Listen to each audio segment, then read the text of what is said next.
now. Okay, so yes, go. We're going to talk about 7 social media tactics that are going to get you all the customers. It's going to be awesome. Let's make sure that we're all in the right place here. So, you don't. This is rhetorical. I can't see your hands, um, but if you run or oversee marketing for your restaurant, this is for you. And if you hire somebody for marketing, this is also for you. So hopefully, if you're in the room, you you fall into one of those categories for sure. Let's see. Okay, so real quick, we've got Danny on the line. We got JC, Kinsey, Lucina, Tiffany, Victoria. We've got a good tight crew here, and if we got some stragglers, they're invited as well. All right. So the goal for today is to show you these tactics that I'm going to share with you that like either you or your team can do with your social media today. Like you can get your phone out and you can follow along as we do this presentation and like get stuff done right now.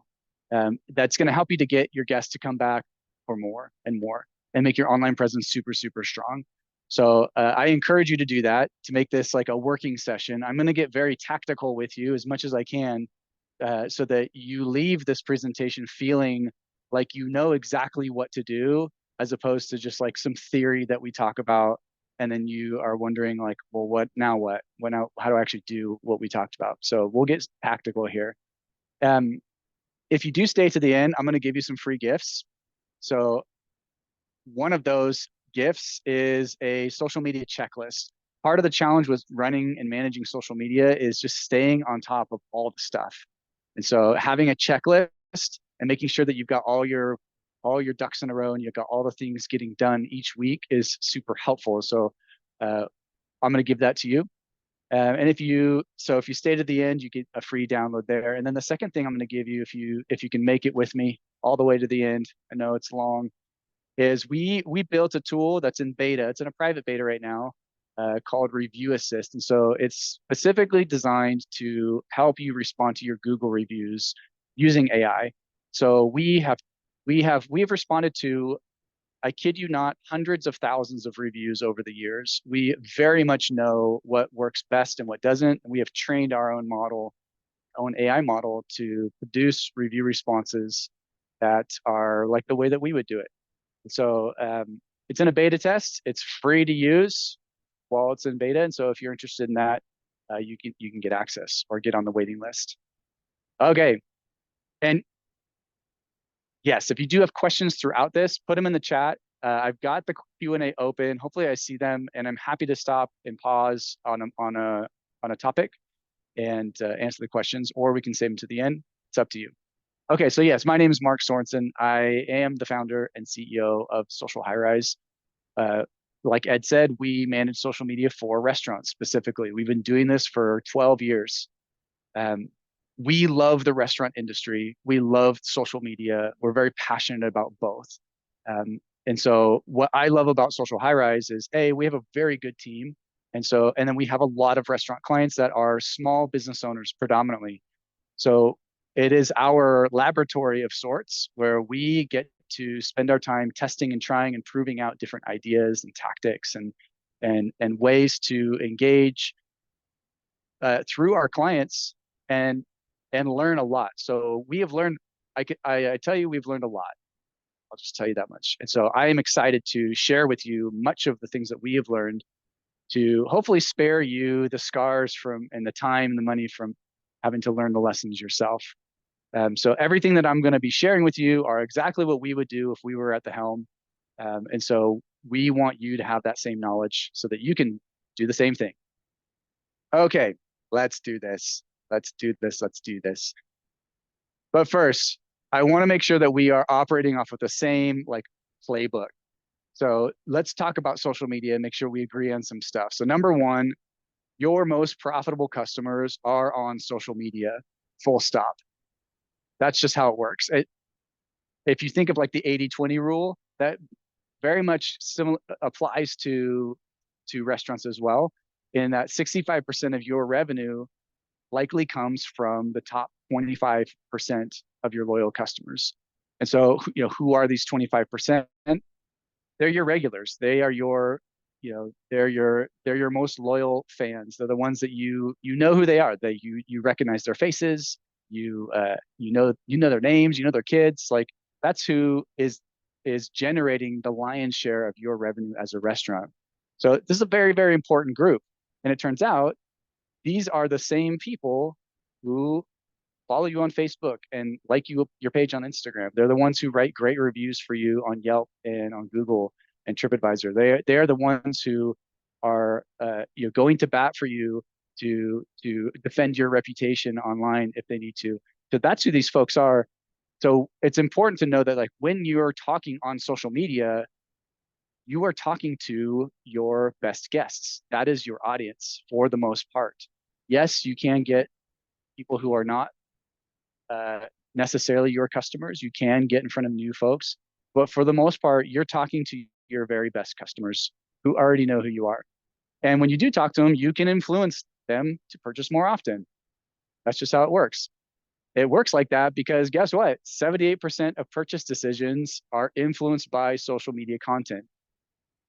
Again, I can't see your hands, but if I were to ask you, like, how many of you have bought something on Instagram? Some of you are going to raise your hand. I have. Maybe I regretted it later. I'm not gonna admit that. Uh, but we are all influenced by the things we see online, and social media is very much a part of not just our lives, but like the entire world's life, especially here in America. And so, if your restaurant can be part of that consumption of content for your guests, guess what? You are now able to influence their purchase behavior so that they come more often because they'll see you more often. Okay, the next point, your guests are already talking about you online. And as time goes on, I feel like this is maybe less of something that I need to, feel like I need to really like, hammer down. This is more for like the naysayers of social media in general. But at the end of the day, you already have guests online who talk about you. I mean, all of you have seen this kind of stuff happen where you've got food selfies being taken of your food, and those photos end up on Facebook. They end up on Instagram. They end up paired with a Google review or a Yelp review. And so your guests are already doing this today. And there is likely lots of content that has been generated and created for you already today. We're going to talk about that a little bit more later. Okay, a couple of years ago in the Restaurant Leadership Conference, they made these two really important points, takeaways that came out of that conference. Number one was that your customers, guests, like consumers, they want personalized experiences from restaurants, which is different than like a customized experience. Restaurant A and restaurant B, they might customize the experience to their guest in the way that they want, and that's custom to them. But a personalized experience is the individual guest. They want their experience personalized to them specifically, as opposed to the way that same restaurant personalizes it to another guest. That's what consumers want, right? And then they also want to spend money with restaurants who share their common values. This is becoming more and more prevalent because of social media, because of the internet, where you can look up and learn a lot about the businesses that you choose to spend your money with, including restaurants. And so, guess what? There is probably no better way to showcase and exemplify and show your guests what your common values are than on social media, because social media is a reflection of all of your business. And so, uh, with all of that said, we believe wholeheartedly and have proven this over and over and over that social media is all about these things, about people and relationships, customer service, the human connection we feel, the bonds we feel with each other, the emotional ties we have with each other. Social media is about being authentic. It's about storytelling. That is what it is all about. And so as a restaurateur or a marketer for a restaurateur, um, that should be your single lens that you view the work that you do on social media is how is this strengthening a relationship? How is this deepening emotional ties? Make it about the human element first, and then all of the marketing and sales stuff will follow after. as opposed to making your social media strategy about selling and promoting only. That is a really, really hard way to actually get people to buy from you. It's really interesting that people will want to buy, but they don't want to be sold. And so just this is, I guess, my one strategy thought for the day is if there was one thing you take away, it is this. Treat your social media like it is like these are real people who are standing in front of you that you're having real interactions with. What would you say to them?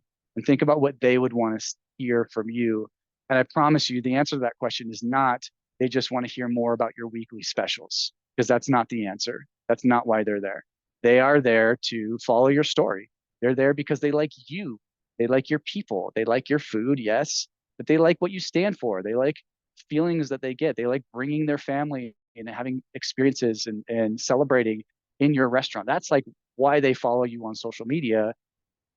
And so you need to tell the story of of everything that you are, because that's what will keep them hooked in. Okay. Uh, all right. And so with all of that said, look, this is contrary to what a lot of I'm going to make a lot of marketers mad right now, but fight me on this. Social media is primarily a guest retention tool as opposed to an acquisition tool. Um, because look, the people who are following you on social media are your existing guests. And so when you engage with them there, you are largely helping to retain them and monetize them better. You're getting them to come back more often, buy more, order more, tip better. So your average orders go up, your lifetime value goes up. Uh, all of those numbers go up um, because these are already guests that you have won over in the past. And because it's a retention tool, it's great because yes, acquiring a new guest can cost 6 to 7 times more than retaining an existing one. And why does it cost 6 to 7 times more? Because if you're going to acquire a guest, you have to go pay Facebook a bunch of extra money to put an ad in front of the people who don't know who you are. You have to pay Google to put an ad in front of people who don't know who you are. And so acquiring new folks is just a lot more expensive. Just straight up, it is. So this is all a good thing, all good news. And if you can increase your retention by 5%, yo, you can boost your profits by 25 to 95%. That's crazy. That's crazy to think that that's what can happen. And it can if you focus on this 25% of guests who generate already 65% of your revenue and get them to come a little more often. They will start to generate a lot more revenue for you. Okay, hope this all makes sense. You're more than welcome to, I don't know if you can react in this, but you can throw some reactions up if you want. So let me know that you got some head nods or whatever. Okay, we'll move on. So social media is actually an operations expense, not a marketing expense. That's my argument, at least. So if you're a marketer or a restaurateur trying to justify the cost of doing great on social media, this is where you should pull from. This is the budget you should pull from, is the operations budget. The same budget that you pull for making sure the bathroom's clean and the laundry service and the vent, cleaning out the hood vents and all of that stuff that's operating expense. Customer service is also an operating expense, and that is what social media is all about. Yes, there are marketing elements, but it is very much a retention tool and an operating expense. Okay, let's keep going. All right, before we jump to the meat here, my team, they made me put this slide in because it's so important. So before you do, I'll just read it to you. Before you do anything that I'm going to teach you, make sure you are the owner of your Facebook and Google pages. Make sure you have login credentials to your Instagram page.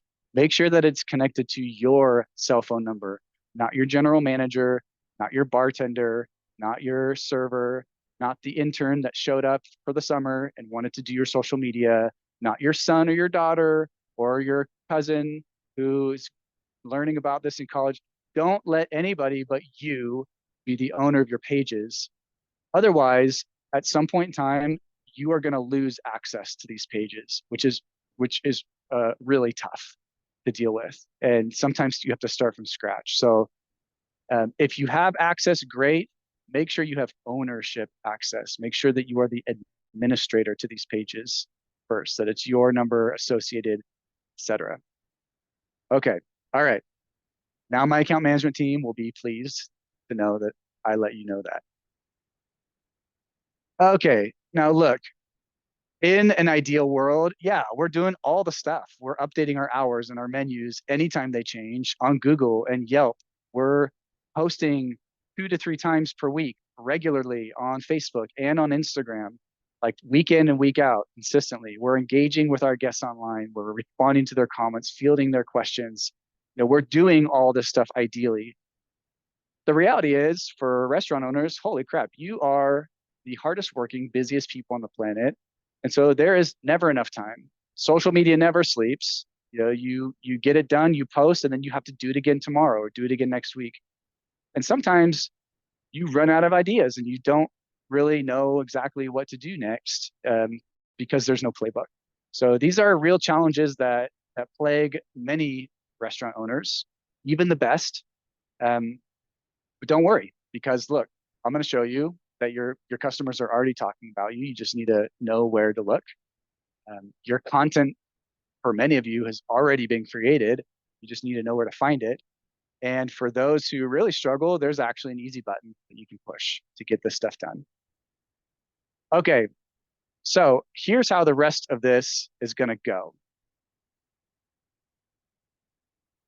We are going to build this digital hospitality acquisition machine. That's the word that I'm making up for us today. Acquisition plus retention machine. It's got these 7 steps, 7 things that you can do. And if once we get this thing built and going, then you will have everything that you need to really make a difference in your business's marketing and have a great, strong online presence. Okay, let's just jump in. All right, number 1 on our list, acknowledge your guests who tag your business. This might sound basic, but let's dig into like, what does this actually mean? Okay, so this is where we're going to get tactical. You can pull out your phone now because we're going to be on Instagram. Pull up your Instagram page if you'd like and follow along here. So on Instagram, there's 2 ways that people can tag your business. They can tag your profile or like your handle, which is like the @ symbol, Mexican restaurant, whatever. Or they can tag your physical location, right? Those are 2 different things they can tag. So here's where we find these tagged things. Hopefully you're all familiar with this screen. It's Instagram. Yes, it is Instagram. And you've got your Instagram grid. And thank you, Chirp is going to be our little guinea pig today. They're Peruvian chicken sandwich restaurant. They're great. Now, if you see this button over here with this little profile, click it. And guess what? This is all of the photos that other people have tagged your profile in. And you can scroll through and see that there's probably a lot of good photos here. And for Chirp, there's definitely a bunch of good photos. The other way is to hit the search button and to search. You can do this on desktop or on mobile, actually. And to just, the best way is like put the name of your restaurant and then start to type your address. And the auto populate should pull up the address of your restaurant. And so you click on the Places tab, and that'll get you all the places as opposed to like accounts. So if you see this Places tab, click there. And now you've got all the people who have checked in to your restaurant and tagged your location. So they might not have known to tag your handle, or you just didn't want to or forgot to do it. But they checked in at your location. So they added a location to their post and it was your location. And then you've got a whole bunch of new photos, which are also really great. Probably a lot of them are good. There's probably some of them that are pretty junk. So you get a mixed bag, but a lot of them are great. And either way, they're all guests who have tagged your business. So let me show you how to do this. So we're talking about acknowledging guests who tag your business. This is really important and really tricky. So here's what you do. We're going to use this guy, Gian Cabru, who looks like he celebrated his birthday at Chirp, which is great. Now, any decent restaurant owner would, of course, want to acknowledge Gian Cabru, at least, give him a happy birthday shout out, whatever. especially if you saw this in person, like you would want to acknowledge it, right? I'm sure that you would want to do that. So here's how you do that online. It's tricky. Pay attention. You got to get out your whole finger like this. And you got to find this heart and you've got to touch it. Boop. That's it. That's it. That's all you have to do to acknowledge. I'm just teasing. It's a simple act, but it is like one of the most powerful and underrated things that you can do on social media. It's actually like the stuff that your guests tag you in. Because guess what happens? They get a notification that you like their thing and they get this great feeling, which we'll talk about in just a moment. So that's it. You tag their photo like that. You touch the heart. That's it. You're touching hearts all day. Okay, so you're going to like their comments and like their photos. It's as simple as that. Okay, the next thing we'll talk about is this. So here's another photo that somebody tagged Chirp in. And this one's maybe not as cool looking. It's a half drunk bottle of Jaritos, which is fine, nice. But maybe nothing like super great. But if you look at what she says, the next time you're going to catch a mega bus and want a sandwich, head to Chirp. I get the chicken sandwich, blah, blah, blah. She's like a fan, right? And then you've got all these comments. That's delicious. You never tell me about that. And then you've got this one, which I love. I just went there because of this post. It was delicious. Can you imagine? Now, honestly, if any of you knew that one of your guests wrote a great post about you, like gassing you up and making, telling everyone who follows them how great of a restaurant you are. And then because of that, you found out that other people found out about you and came and became your guest and also loved it. That would be amazing. That's the dream right there. If you can get that kind of word of mouth to spread, you're doing great. So obviously you want to also acknowledge these folks. You want to touch these hearts as well. And if you're doing it real good, you're going to reply to some of these people and just give them some love. Oh my goodness, we love this from Chirp. That's it. That's what it looks like to acknowledge your guests who tag you and stuff online. That's what it looks like to have your restaurant act very human-like on the internet and be relationship focused online. Okay, so we're going to like the comments and photos. We're going to reply to their comments and their photos to give them some extra love. Now let's talk about this thing that happens when you do that. So when you pay attention to your guests like this, they get a little notification on their phone. And I don't know if you can't really see me. Maybe you can see me real small, but they like look at their phone and they kind of smirk or smile like, oh, look at this. Show their, hey, check this out. Yeah, they saw my photo that I posted. Yeah, they smile, like a little cocktail of endorphins hits their brain, goes down their neck. They start to feel happy and special and valued, right? Like that. This is you're making this happen, and then they feel an irrational, fierce sense of loyalty to you, to your brand. That's what happens. That's what I call it, because you gave them this like happy feeling by just paying attention to what they did on the internet. I know it sounds silly, but it is incredibly powerful. And then what happens is all the rest of the stuff that you want to have happen: higher frequency, higher average orders, higher lifetime value, more word of mouth, more desserts being ordered, bigger tips for your servers.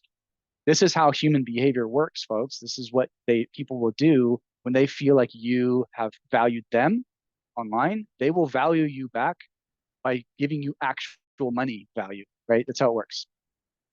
I'll tell you a quick story about this. This happened to me quite a few years ago, where I was eating lunch at a grocery store called Safeway, if you know what Safeway is.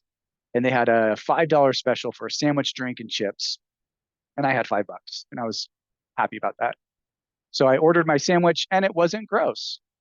It was fine. Nothing crazy great, but it was worth $5. And then I tweeted about that, and just because I was feeling generous, I tweeted about it. I tagged Safeway, and I went about my day. And about an hour later, I got a notification. Safeway had replied to my tweet, and they said something. I don't even remember what they said. Something like, "Oh, we're so glad you enjoyed your meal," and that was it. And I can tell you, all of these things absolutely happened to me. And here's the crazy part: I actually do not like shopping at Safeway, this grocery store. They're always out of something that I want. There's always long lines. There's riffraff in the front. Like I just don't. I go to a different grocery store. But to this day, because we tweet, because and I know that it wasn't like the CFO or CEO of Safeway tweeting me. I know I'm smart enough to know that it was like somebody low level on the marketing team, and this is like their only job. I get that. I still could not shake this feeling that yeah, we're in each other's DMs. Like we tweet. This is what we do. Like we're homies. Safeway and we're buddies online. So it's like I felt like I owed it to them to keep shopping there. But I don't even like shopping there. And so this happened like over 10 years ago. And to this day, when I have to go grab something really quick from the grocery store, my instinct is to still like, oh, well, I'll just go to Safeway. And I have to be like, no, if I go there, they'll be out of the one thing that I need. So I'm going to go to this other store and have to fight that. You can make your guests have to fight the feeling of not going to your restaurant. They have to like they will want to go to your restaurant so much more by default. You can make them have those feelings by just acknowledging them. So this one is super, super important. Okay, so foundational point today. Number one, we're building our aquatention machine by first acknowledging our guests who tag us online. All right, let's go to number two. Number two is leverage your guest content to help tell your own story. So what do we mean by this? Well, we mean use your customers' photos to help create content for yourself. That's what that means. So we're going to use this. We're still on Instagram. We've got our grid, right? And we're going to pretend like this is us. This is our restaurant. And then we've got our photos that we've been tagged in, right? So repeat of what we're learning here. We've got all of our photos where our location has been tagged. And look at these photos. There are great photos out there. I mean, some of these people will get super artsy fartsy and they'll create some great looking content for you. It's great. Okay, so here's how you do this. You're gonna pick a photo. We'll pick this one. And this guy, Andrew Loves, posted this on his Instagram, and he didn't tag Kitchen Step, but he did check in to their location. And I mean, he said it the best. Like brunch is my favorite Sunday activity. Well, first of all, yes, you know what to do. You're gonna click the heart button, right? Acknowledge his photo for sure, right? And then you're gonna like the comments too. People who are like, "Oh, perfect breakfast!" Like you're gonna make sure that they feel the love also. And then you're gonna swipe the photo, quote the caption, and bam, you're done. Because look, Andrew said it best. Brunch is my favorite Sunday activity, and what's not to love about croissant French toast or salmon eggs Benedict with a truffle hollandaise sauce at Kitchen Step? That's like couldn't have wrote it better myself. That's perfect.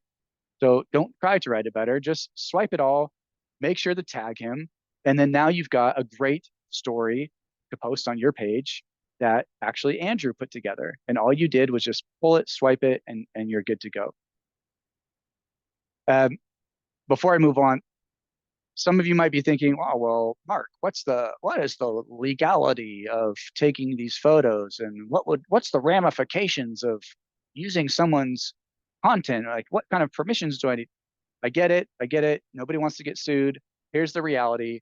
The technical answer is when someone posts publicly on Instagram or Facebook, they are literally giving up rights to that photo per the terms of service of Instagram and of Facebook and the rest of the posting platforms. So they do not have the authority to demand anything from somebody if their profile is public. If it's private, that's a different story.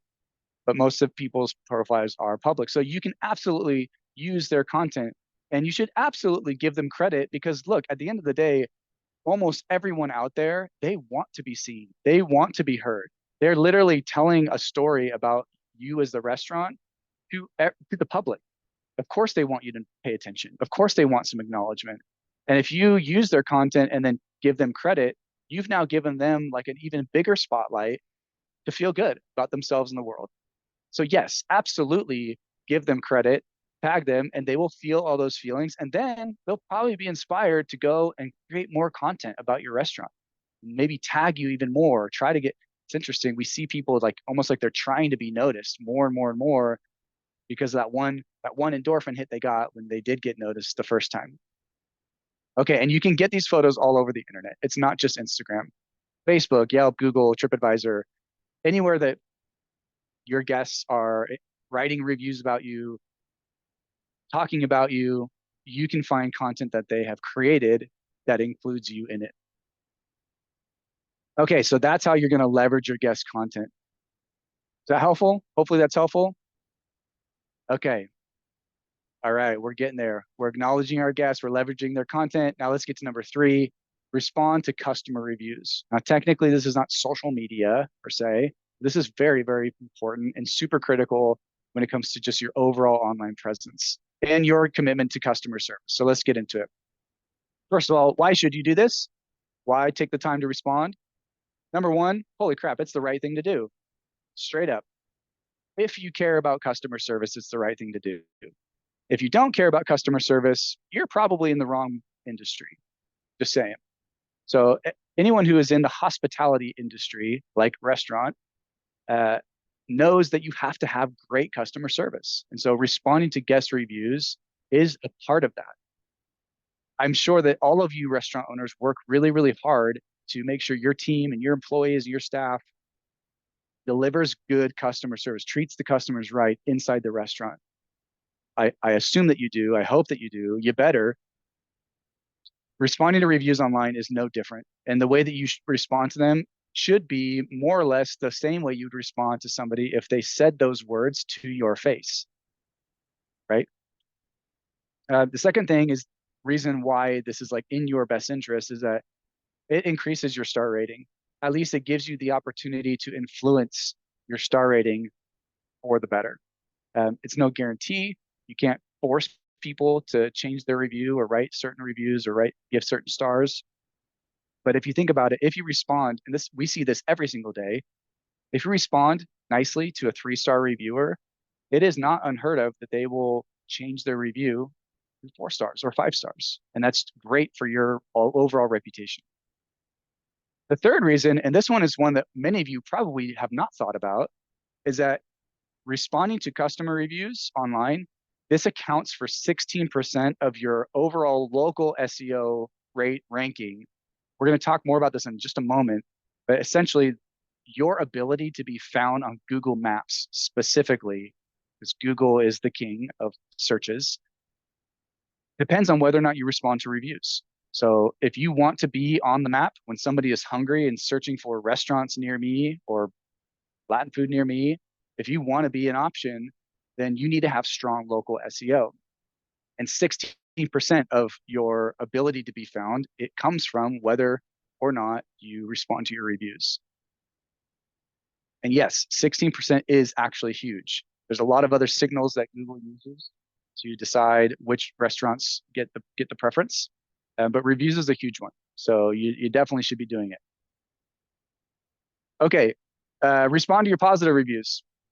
Simple enough. These are happy customers. Should be fairly easy because they like you, right? Here's an example of a response that you could put out there. Notice that there's some shout outs to social media. So you can put where you want them to engage with you if you have other social media profiles.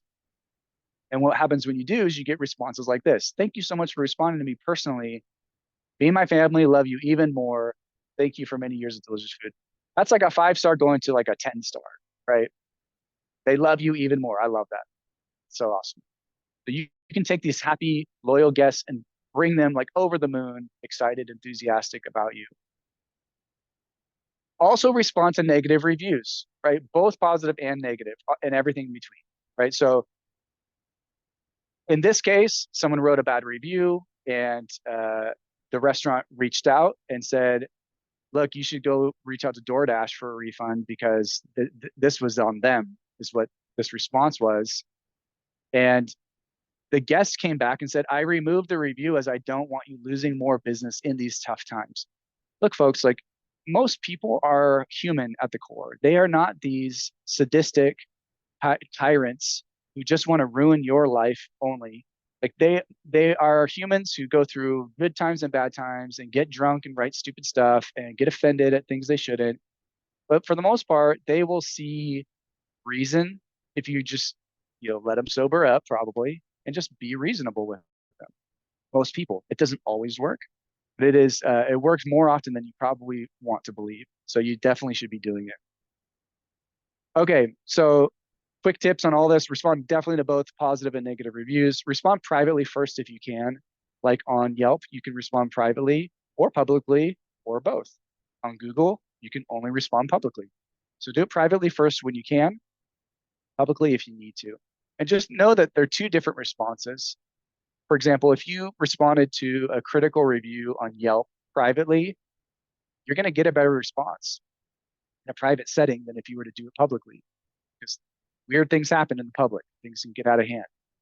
But then when you go and respond publicly to that same person, just know that you've got a whole public audience watching. And if you've already addressed it privately, then you're really addressing the public in that scenario to say, hey, we brought this offline and we resolved this, or we're working on resolving this. Right. So be mindful of how you respond depending on if it's public or private. And then definitely flag inappropriate reviews. Every review platform has posting guidelines. You should study up on those. You should know what they are so that you know how to argue your point and get reviews removed that deserve to be removed. There's no guarantee that they will, but it's definitely worth trying. Look, if you can remove like one star review, like the amount that it lifts your overall star rating is pretty crazy, right? Your average goes up faster than anything if you can get like one of those bad reviews removed, where, especially if it was inappropriate. And so the way you combat that is A, flag them to see if Yelp or Google will agree with you and remove it, or respond to that person and see if you can encourage them and even ask them like, hey, we'd love to earn more stars back in your review, and see what happens, because both are effective. Okay, I hope that's helpful. All right, now we got 3 down. We got 4 to go. So we're going to acknowledge our guests. We're leveraging guest content. We're responding to our reviews. We're doing all the things right. Next is manage your local listings. So let's talk more about this. So there are out there 80 plus sites that matter for restaurants. This is what I mean when I say local listings. So you've got all of these bigger sites that you've probably heard of, most of them: Google and Apple Maps and Uber Maps and City Search and Instagram, Facebook, Yahoo, Snapchat, right? And then there's a whole bunch that you probably have never heard of, like Hopfrog or AmericanTowns.com, right? And you might be thinking, well, why should I care about all these sites? Like, I update my stuff on my website, I update my stuff on Google. Like, why do I care about what these other places have? Well, I'm going to tell you why you should care, and you should. First of all, you'll stop losing guests to bad info. So first of all, it's like part of it is just being on these platforms, and the other part is making sure that all of your information is correct on these platforms. So when your info is wrong, when I say info, when your hours of operation are wrong on Google, you lose guests. Full stop. Because if you show that you're open but you're not, now you're pissing people off because they're showing up, taking an Uber to your restaurant, and you're not there to be open. Like, that pisses them off. You lose that guest, sometimes for life. If you are open, but the internet says you're closed, you're also losing all the guests that could otherwise come, but just thought you were closed that day. So don't write this off as like, well, whatever, it's only off by a few hours, it's just too hard. Like, you are leaving money on the table by not taking this seriously. And it's not enough just to make sure Google is correct.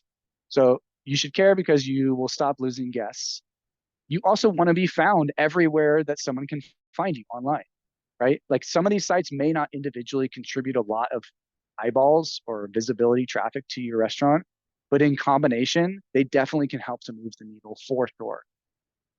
And then specifically, Google cares about all of these sites. And because Google cares about them, you have to care about them. What I mean by that is that Google will crawl all of these sites to see what you look like, right? And so you have to care about them to be found on Google.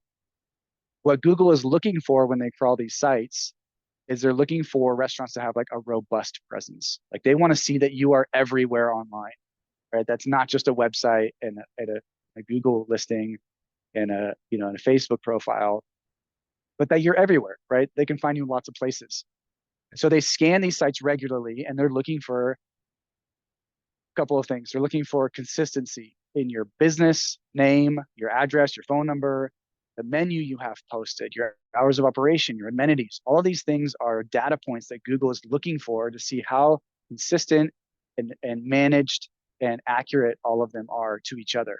And if one of them is off, so for example, if you have your business name listed as like, my burger shop, and then the other one is like my burger shop downtown, Google thinks those are two different businesses. Specifically, they think like, well, maybe this is the same business, but I don't know which version of this name is correct. And so I can tell you right now, Google's entire business model is predicated around showing people the most accurate and reliable results.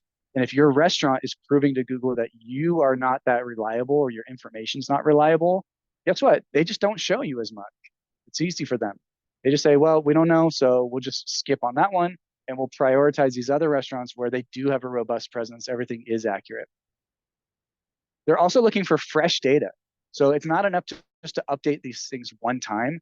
You have to regularly reconfirm, reset the timestamp, the updated timestamp for each of these platforms so that when Google goes and does crawl that site, they see that this information was updated last week and not last year or 5 years ago, for heaven's sake, right? So the more fresh your information is, the more consistent it is across the board and robust it is, that gives you a lot of local SEO juice, I'll call it, where you just get found by more people on Google. Google just shows you to more folks. So your job here, the task is to update your stuff everywhere online, on all the sites you just saw, everywhere that you can find a profile, update your information everywhere. But then you have to maintain your presence, right? This is like a lawn service. It's like lawn maintenance where you cut the grass and everything looks nice and clean. And then a week goes by, 2 weeks go by, the weeds start popping up, the grass grows in all irregular, and you've got to mow it again because your grass looks like garbage. Online listings are the same way. It's like this. It's kind of this like jungle of a world where lots of these platforms will copy and paste from each other. They'll allow regular people to submit information about you that may or may not be correct. Like Google is one of the culprits here, where they'll survey your guests and say, "Oh, are they good for dogs? Do they have, do they have a ramp for access? Do they take credit cards or cash? Do they take Bitcoin?" And your guests will say yes or no. And if you don't maintain your information, Google will just publish those things for you as if it's true. And then other sites will start to copy the wrong information and it gets out of hand before you know it. I mean, it can take even just a few weeks before your stuff's messed up. So it takes constant vigilance to keep things updated. And so you have to reconfirm your info regularly. So if you don't change your hours of operation, if you don't change your menu necessarily, obviously if you do, then you got to go and update it everywhere. But even if you don't, you got to reconfirm all these sites to really get the right, to give Google the signals that you want to. And yes, I realize that this picture is AI generated and that guy is looking at the back of his phone. Whatever. We're having fun today. So here's what will happen if you do all these things. So this is a restaurant that did update their hours and menus and business info across all of these sites regularly, consistently over 4 years. And they were also responding to their reviews regularly. And they were also managing their social media, which is another one of those signals that Google looks at. And so this is just the Google search term impressions for this restaurant over 4 years. So at the very beginning of this graph, it was still exciting because they doubled their traffic in the first 4 months. They were pumped, but they kept on going and it was kind of stagnant. And then it doubled again 6 months later. And then it doubled again 13 months later, right? And so for the last 2 years, they have been enjoying 8 times the amount of Google traffic because they are consistently making sure that their hours, their menus, their amenities on 60, 70, 80 different sites are always accurate and always updated. And and they're consistent with their social media, consistent with their reviews. So they love the fact that they get to enjoy 8 times the amount of traffic. I want you to think, do you think you could benefit from having 8 times the amount of Google traffic, the 8 times the amount of people finding your restaurant when they are hungry? And you all should be nodding your heads like, yeah, I want that. Well, you can have it, but keep in mind, this took them 4 years. It really took them 2 years to get kind of to the max of whatever people were searching for. And then, so 2 years of doing this consistently. So it's not like an overnight success here, but there absolutely is success. All right, so that's what happens when you manage your local listing. So we've got more in our machine. We're acknowledging our guests, leveraging content, responding to reviews, and now managing local listings. Getting close, we're more than halfway done. Number 5 is this: engage with your customers who engage your competitors. This is like my favorite sneaky little tactic to ethically swipe away guests from your, from your worst competitor. So think about the restaurant that you really want to beat in the game of business. Um, this is how you can, this is an ethical way to approach winning them. So step 1 is find your competitor. We're going to pretend in this situation that we are a barbecue restaurant and Sticky Lips is our competitor. Full disclosure, Sticky Lips is actually great. They have great food. So sorry, Sticky Lips, but you're our guinea pig today. Okay, so we're going to find our competitor, and we found one here on Instagram. Then we're going to click on one of their recent posts. Click. Then we're going to look at the people who have liked that post and click on it. And that's going to give us a list of folks who have engaged with that post. Find one of the customers. We're going to choose this guy, Keegan Kuzma. Click on their profile. So now we're on this like individual person's Instagram profile and just looking at him. Find a recent post that they posted. Pick this one. And looks like homeboy proposed to his girl and she said yes. Congrats to Keegan and his fiance. That's awesome. And then what you're going to do is you're going to like the post and write a little comment. Now, to be clear, you're not going to do something weird. It's lightweight. You're not going to be creepy here online. It's going to be easy stuff like congratulations, something simple like that, right? Now, guess what's going to happen when Keegan sees that you liked and commented on his post about getting engaged? First of all, he's gonna get this like endorphin hit, fireworks going off in his brain, stoked that he got engagement. But he's also going to be curious about your restaurant because remember, you're a barbecue restaurant also. And so if you think about it, Keegan and everyone else who engaged with your competitors' content, they share many things in common that you like. They are in your town, presumably. They, it, again, we're pretending like we're a barbecue restaurant. They like barbecue. They follow a barbecue page. They're on Instagram. They're active on Instagram, so they're engaging on Instagram. Keegan is exactly the kind of guest that we want on our team. We want him to like our page, and we have pretty high confidence that he will because he's already doing it. He's already doing it actively, right? And if you look back, there were 23 other people who engaged with that post, and there's probably more that see content there. And so if you make it a habit to start to engage with these folks, I promise you, they are going to start to follow your page. They're going to start to come to your restaurant, and they're going to start to engage with you way more than they engage with your competitor. Because here's the reality. Your competitor is not doing any of this stuff. I promise you. They are not this good. I promise you. So this is how you can beat them. This is how you can take down your Goliath by just being better at paying attention to their guests than they are. And that's how you win. At the end of the day, look, the the war that is being fought is a war over attention. That is the battleground of our day. And so if you can win people's attention, then you win the war. You win the battles. You just have to be good at getting on their radar and being top of mind and getting their attention. And you get their attention by paying attention to them. It's really simple, right? It's like how to win friends and influence people. If you ever read that book, like what do you do to get friends and influence them? You just be interested in them, pay attention to them, and then they will reciprocate that back to you. It works no differently on social media, as a restaurant, as a business online. Promise you. Okay, hopefully that one's helpful. I like that one. It's like ethical. It's a little sneaky. Your competitors are not doing it, so you can take that one to the bank. Hopefully you guys get good success out of it. Okay, we're adding to our machine here.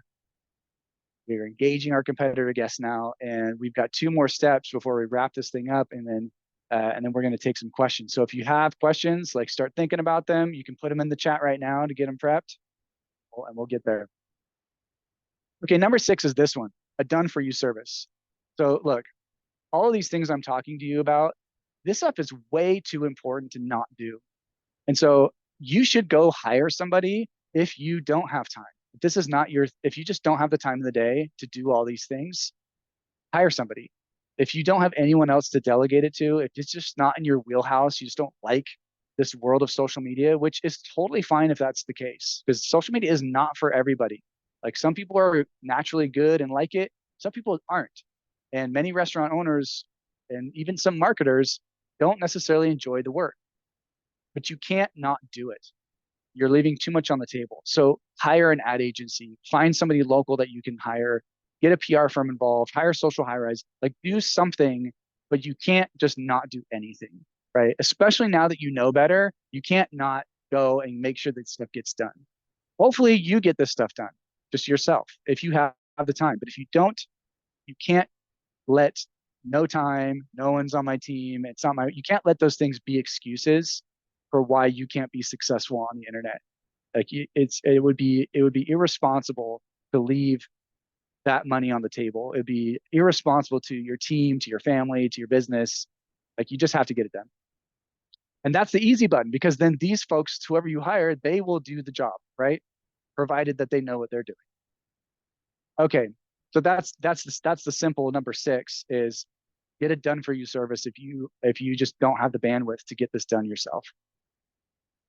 Okay. Number 7 is this one. Use AI, but use it wisely. Okay. So here's how we're going to do this. First of all, let's just talk about AI for a second. Yes, many of you might be afraid of AI. You might be thinking, well, AI is going to take over all of our jobs and we're just going to be like their minions and they'll be our overlords and we'll just be slaving away in this like AI kitchen that I made AI create for me, where we just, hate our lives and everything's miserable. Maybe so, but that day is not today. And in the meantime, AI can absolutely help to supercharge your productivity and your ability to get more done and faster. But there's caveats. So let's pay attention. First of all, there are a ton of AI tools out there, and there are tools coming out every single day. I promise you. Every day there are tons of tools. Oh, if this is this not enough tools for you? Yeah, there's even more tools out there that are AI enabled tools to help you do stuff, right? So rather than go and try to figure out all of these tools and what they are, geek out if you want to. Here's my advice. Just use OpenAI and use ChatGPT. Their current model is 4.0. That's their like flagship model. There's a couple versions that are a little smarter than that one, which are cool. It's worth the $20 to pay for it. I think this model is actually included in the free plan, but the paid version, you get the smartest model, you get image generation, it can browse the internet. So that's great for doing research and just browsing internet for you. And then it can do like spreadsheet analysis. So you can literally like export your point of sale data, drop it into chat, and then you can just start asking questions like, hey, what was my lift of, sales on this item? Or, hey, analyze my spreadsheet. Tell me what my highest profit day was, or what you just ask it anything and they'll just start crunching numbers for you. It's pretty awesome actually, just for that alone. So I'm a proponent of this. I use AI almost every single day for work and personal stuff because it is such an enabling tool that makes your life easier. So here's some of the things you can do with it. You can caption your photos for social media. Pretty simple. You can respond to your reviews with caveats. We'll get to that in a second. You can have it write email newsletters for you, text message campaigns for you. You can have it do literally a billion other things that we won't cover today. But I'm very much a supporter of AI, and ChatGPT is probably the easiest way to get your toes dipped in if you're not already familiar. Okay, so here's what we're going to do. I haven't done this before, but I want to do it for you because we're Latin restaurants. And so I'm going to pull this screen in here, and we're just going to do this live. So we're going to take, rather than use our, we're going to caption a photo together using AI. We're just going to do this live. I have these slides that showed exactly what I did with this photo, but let's do it this way. Okay. All right. So let me just turn up the text here so you can hopefully see that a little better. Okay, so I put this photo in. It says write a caption for this photo for Instagram of our pollo chapala, and then I just copied the menu description into chat. Grilled chicken breast, poblano pepper, onions, and corn covered with special cream sauce, served with rice and fresh salad. That's like literally from the menu, right? Nothing special. So we're gonna do this together and see what happens. All right, we hit send, and it's thinking, and here we go. All right, here's what it has for us. Indulge in our pollo chapala, a perfectly grilled chicken breast topped with sauteed poblano peppers, onions, and sweet corn, all covered in our special cream sauce, served with fluffy rice and a fresh garden salad, some emojis, and some hashtags that probably don't even mean anything. Like who's looking for pollo chapala? Whatever. Okay, maybe I like that, maybe I don't. So let's here's how you can work with it. Uh, write this in a more sophisticated tone. Okay, let's be fancy for a second. See what it gives us. Savor the exquisite flavors of our pollo chapala, tender grilled chicken breast adorned with sautéed poblano peppers, sweet corn, and onions draped in our signature cream sauce, accompanied by seasoned rice and a crisp, refreshing salad for a balanced, delectable meal. All right. Okay. All right. That's sophisticated for sure. Not really my flavor necessarily. So let's keep working. Write it in a more blunt tone. All right, see what we get. Let's get more blunt. Pollo chapala, grilled chicken breast, topped with poblano peppers, corn, and onions in a creamy sauce, served with rice and fresh salad. Simply tasty, simple, tasty, and hits the spot. Okay, okay, maybe getting closer. Uh, but let's do. This is just me, but like do more sassy tone. I'm just going to bark some orders. And like, I'm saying this on purpose because you don't have to be very articulate with Chat GPT for it to understand what you're doing. Do more sassy tone. Go. Oh, it's thinking sassy. Feast your eyes on the pollo chapala, grilled chicken smothered in creamy goodness with poblano corn and onions, served up with rice and a fresh salad because yes, you deserve it all. Okay. I mean, I'm I'm gonna copy paste and ship it on that one. Let's go one step further just for fun.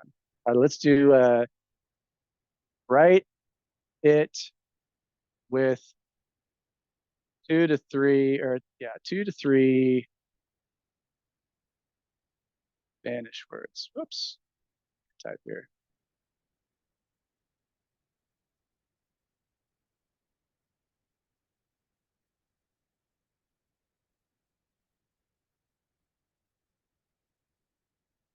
Write it with 2 to 3 more Spanish words thrown in to give it a more authentic feel. I don't know. We'll see what it can do with that.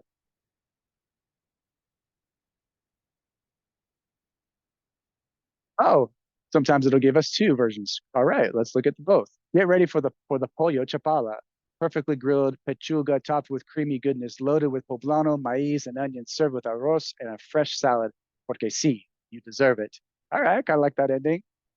Number two was get ready for the pollo chapala, juicy grilled chicken smothered in a creamy salsa with poblano, maize, and onions, paired with arroz and a fresh ensalada to make your meal complete. Bon provecho.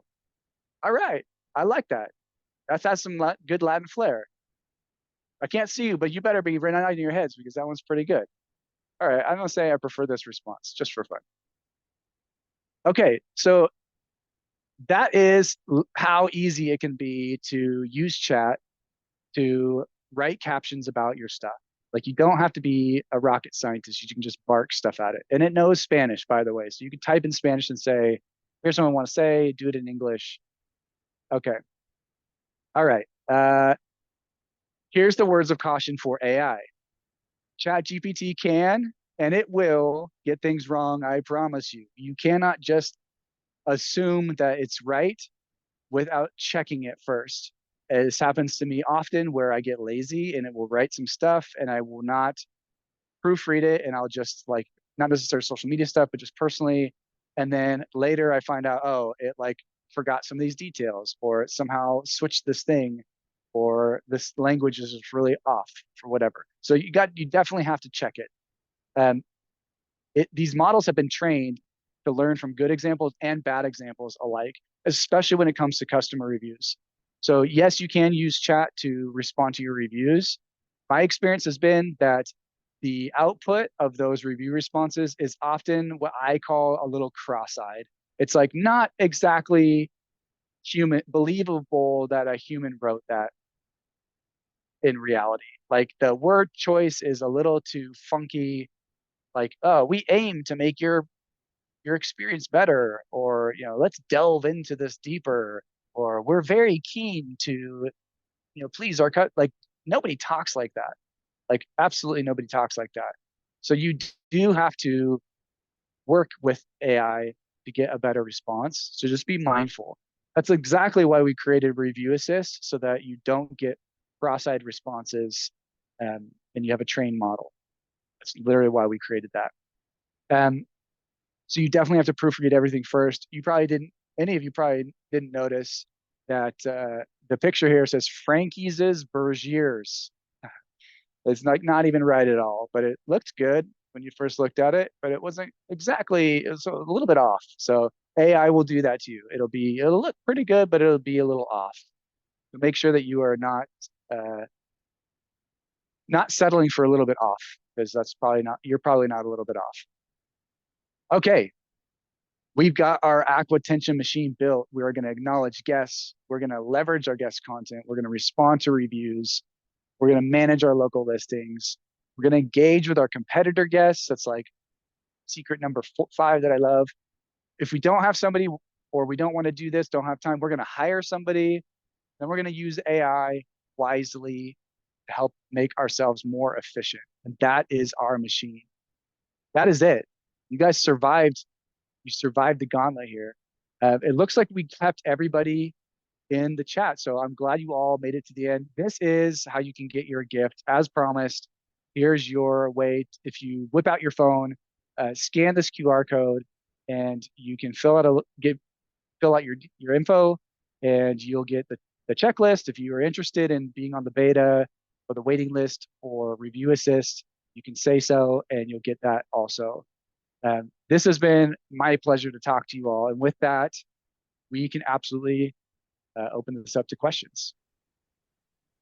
Thank you, Mark. That was wonderful. Attendees, remember, if you've got any questions, you've got the expert on the line here. We've only got a couple minutes of his time left, so ask away. I know he presented a lot of great info, but if you have any questions, fire away.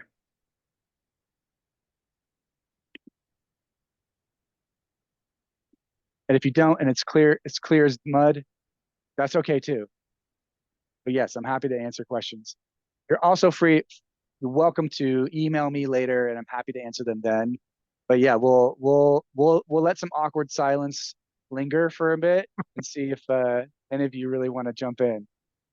And Jason. remember, we recorded this event, so you can watch it later or have someone else at your restaurant watch it.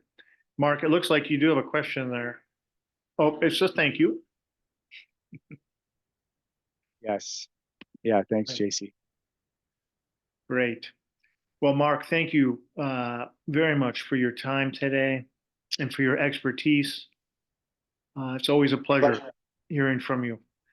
And attendees, look for this to be posted probably tomorrow, and we'll also do a brief summary of it also to make it in a written form if you'd like to do that, if that's easier for you.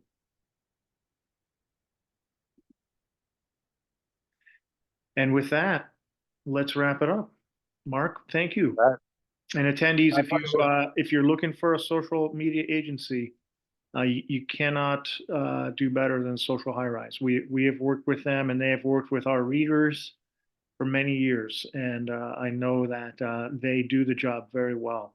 So it's totally worth your while to investigate them. Thanks, Ed. Appreciate that. And yes, we've loved working with you over the years too. Great. Thank you, everyone. All right. That ends our event today.